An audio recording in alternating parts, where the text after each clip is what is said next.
আমরা যারা ডিজিটাল প্ল্যাটফর্মে কাজ করি, যেমন ডিজিটাল মার্কেটিং, গ্রাফিক্স ডিজাইন কিংবা এআই অটোমেশন এবং ফ্রিল্যান্সিং জগতে যারা কাজ করতে আগ্রহী এবং শিখছি যারা, আমাদের কমন একটা প্রবলেম হয় প্রতিদিন কনটেন্ট আপলোড করার আইডিয়া খুঁজে বের করা। আমরা আ বুঝতেই পারি না যে আজকে আমাদের কনটেন্টটা কি হবে? কি কনটেন্টটা আমরা আপলোড করব? আমরা কি টপিকস এর উপরে ভিডিও তৈরি করব? এবং আমাদের মাথায় ডিজাইন করার জন্য আ এলিমেন্টস খুঁজে পাই না, আইডিয়া চলে আসে না। তো এই সমস্যাটার সমাধানের জন্য আমি যে কাজগুলো করি, আমি আপনাদের সাথে সেই ব্যাপারগুলো শেয়ার করব এবং আপনারাও এগুলো ট্রাই করতে পারেন। আমরা কনটেন্ট আইডিয়া খুঁজে পাওয়ার জন্য প্রথমত আমরা আমাদের কম্পিটিটর এনালাইসিস করতে পারি। আমরা আমাদের যারা আমাদের থেকে ভালো করে, আমরা বিগিনার যারা এই আ আমরা যে সেক্টরেই থাকি না কেন, যেমন আমি ডিজিটাল মার্কেটিং এ কাজ করতেছি, আমি শিখছি। তো আমি ট্রাই করি যারা আমার থেকে ভালো, হ্যাঁ? যারা ডিজিটাল মার্কেটিং এ অনেকদিন ধরে কাজ করতেছে, তারা আসলে কোন টাইপের কনটেন্ট আপলোড করতেছে, তাদের আইডি এনালাইসিস করা, হ্যাঁ? তাদের তাদের কোন কনটেন্ট গুলোতে এনগেজ বেশি, মানুষ তাদের কমেন্টে কি কমেন্ট করে, কি জানতে চায়, এখান থেকে আপনি খুব সুন্দর আইডিয়া জেনারেট করতে পারেন। ২য় নাম্বার যে ব্যাপারটা আসে ChatGPT। বর্তমান সময়ে এআই, ChatGPT আমাদের এই কনটেন্ট ক্রিয়েশন এর জন্য বা কনটেন্ট রাইটিং এর জন্য খুব উত্তম একটা পথ।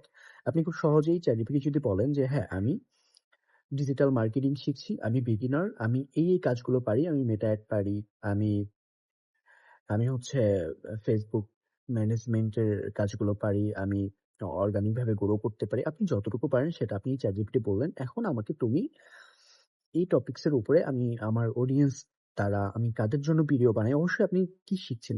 কারোর জন্য তো শিখছেন, তাই না? তো এই যে আমার অডিয়েন্স তারা তাদের উদ্দেশ্যে হচ্ছে আমি কনটেন্ট আপলোড করতে চাই, আমি ভিডিও তৈরি করতে চাই, আমি পোস্ট করতে চাই বা ডিজাইন আপলোড করতে চাই। তুমি আমাকে ৭ দিনের কনটেন্ট তৈরি করার হচ্ছে আমাকে আইডিয়া দাও বা ৩০ টা আইডিয়া আমাকে জেনারেট করে দাও। তাহলে আপনি এখান থেকে খুব সহজেই আইডিয়া পাচ্ছেন। 3rd নাম্বার যেটা আপনি করতে পারেন, আপনার অডিয়েন্স যারা আপনাকে কমেন্ট করে বা আপনার অডিয়েন্স এর সমস্যাগুলো কি, কি? হ্যাঁ? এগুলোকে ফাইন্ড আউট করা। কমেন্ট গুলো পড়া ঠিকভাবে যে আসলে কি চায় তারা। এই প্রত্যেকটা কমেন্টই হচ্ছে একেকটা আইডিয়া, একেকটা কনটেন্ট। এভাবে নিতে পারেন এবং নাম্বার 4 যে ব্যাপারটা আসছে আপনি সবসময় তো আর একটা প্রফেশন নিয়ে থাকেন না। বিভিন্ন সময় বিভিন্ন কাজ করেন। আপনি অনেক বেশি চিন্তা করেন, তাই না? তো যখন আপনার মাথার মধ্যে অনেক সময় অনেক কনটেন্ট চলে আসে যে হ্যাঁ, কি টপিকস এ ভিডিও বানানো যায়। আপনি যখন যে ব্যাপারটা দেখেন, আপনি YouTube এ আসছেন, একটা ব্যাপার সামনে পড়লো, আপনার মনে হলো যে এটা আমার কনটেন্ট হতে পারে। আপনি তখনই কোথাও একটা নোট করে রাখবেন। একটা মানে আপনার একটা হচ্ছে উম মোবাইলের মধ্যে যে নোটপ্যাডটা থাকে, এখানে একটা ফোল্ডার করে আপনি ঐখানে প্রতিদিন নতুন যে কনটেন্ট আইডিয়া আপনার মাথায় আসবে, আপনি কাজ করতেছেন না এখন বা এখন আপনি এই রিলেটেড কাজ করতেছেন না। ভিডিও বানাচ্ছেন না, আপনি শিখছেন না। কিন্তু আপনি রাস্তায় হাঁটতেছেন, আপনার বন্ধুর সাথে কথা বলতেছেন, আপনার মাথায় একটা আইডিয়া চলে আসছে। আপনার বিজনেস সম্পর্কে হোক, আপনার কনটেন্ট সম্পর্কে হোক, আপনার হচ্ছে আপনি যে সেক্টরে ফ্রিল্যান্সিং করার ট্রাই করতেছেন, যেটা শিখছেন সেই রিলেটেড হোক, আপনার অডিয়েন্সকে কানেক্ট করতে পারবে এরকম একটা টপিকস আপনার মাথায় আসছে, আপনি নোট করে রাখেন। এরকম করতে আপনি জমাইতে থাকেন।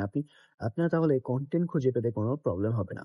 তো সবথেকে মূল যে ব্যাপারটা, সবথেকে বেশি যে কাজ করবে, আপনাকে ২ টা ব্যাপার। একটা হচ্ছে আপনি এনালাইসিস করা। আপনার কম্পিটিটর এনালাইজ এটা খুবই গুরুত্বপূর্ণ। এটা আপনি অনেক কিছু শিখতে পারবেন, আপনি জানতে পারবেন এবং আপনি কনটেন্ট তৈরি আপনার জন্য কনটেন্টের কোনো সমস্যাই হবে না। তো আমি এইভাবে চেষ্টা করছি, আপনিও চেষ্টা করুন। ইনশাআল্লাহ বেস্ট অফ লাক।